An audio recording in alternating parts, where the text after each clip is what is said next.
शिवाजी महाराज यांचा जन्मस्थान म्हणून हा जास्त प्रसिद्ध आहे। आणि जिजाऊंनी इथं शिवाई देवीचं मंदिर आहे आणि त्या मंदिरामध्ये जिजाऊंनी नवस केला होता की मला पुत्र झाला तर आई तुझ्या नावानेच मी माझ्या बाळाचं नाव ठेवीन। आणि जिजाऊंच्या म्हणण्याप्रमाणेच झालं। जिजाऊंना पुत्ररत्न प्राप्त झाले आणि त्या पुत्रांचं नाव शिवाई देवीच्या नावावरूनच शिवाजी असं ठेवण्यात आलं। आणि असे हे आपले शिवाजी महाराज असे आपले लाडके राजे आणि त्या राजांच्या जे जन्मस्थान आहे त्या ठिकाणाला आपले जे पाऊल लागले तर आपण खरंच भाग्यवान आहोत की आपण एवढे लहान लहान छोटे छोटे बाळगोपाळ वाटत नव्हतं की आपण सगळे शिवनेरी चढू। आता म्हणजे मला सुद्धा दम लागला पण तरी सुद्धा सगळेजण व्यवस्थित शिवनेरी चढले।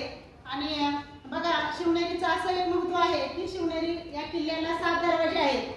पहिला गणेश दरवाजा, नंतर पीर दरवाजा, नंतर आपला मेणा दरवाजा, हत्ती दरवाजा असे 7 दरवाजे आहे आणि शेवटचा कुलूप दरवाजा।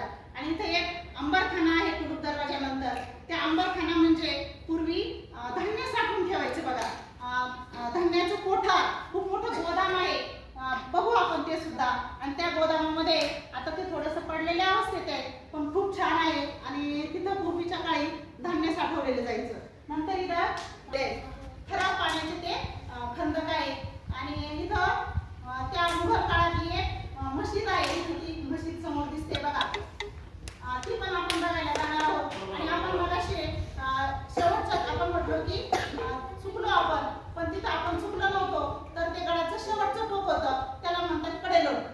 कडेलोट कशासाठी तर बघा पूर्वीच्या काळी कुणी जर गुन्हा केला तर त्याला शिक्षा माफ नव्हती तर शिवाजी महाराज काय करायचे त्या काळामध्ये की अतिशय गुन्हा केला त्याला त्या कडेलोटवर तिथं न्यायचं आणि खाली लुटून द्यायचं। मग खाली लुटल्यावर काय होत असेल आपल्याला माहिती आहे, मग अशी शिक्षा तिथं त्यावेळेस होती।